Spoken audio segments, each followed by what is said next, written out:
I'm Regina Campbell with the Campbell Law Group, and we're coming to you today to talk to you a little bit about Part 4 of the tortious interference series, specifically the element of causation.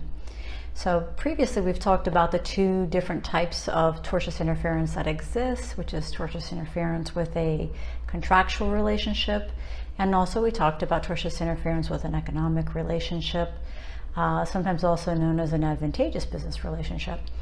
Well, in those elements, part of what needs to occur, of course, is an interference or wrongful interference, as we've kind of talked about in the previous series.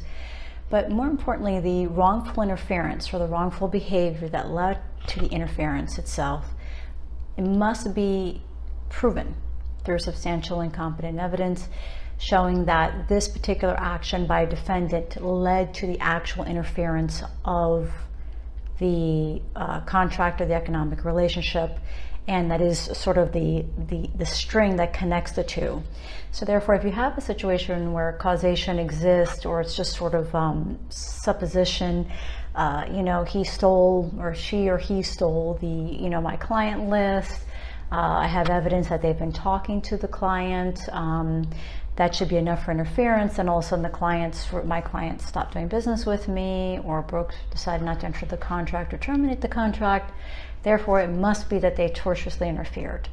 Well, it doesn't quite work that way. You have to be very clear and show competent evidence that specifically the person stealing the list, contacting this person, knowing there's a contract or an economic relationship's existence, plus coupled with their action, is what led to the actual interference and eventually the damages, which we'll talk in the last series.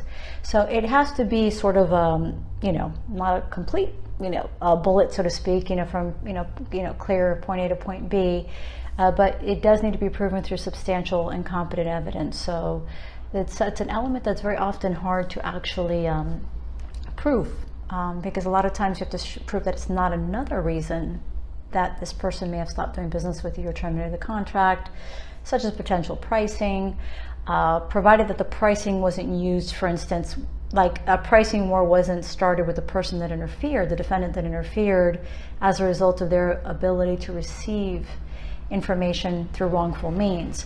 But say, for instance, the pricing no longer worked for them, or they were looking at moving on to their market, whatever have you, that will not be enough to actually prove causation. So something to keep in mind. And stay tuned for the final series, part 5, on damages. Thank you.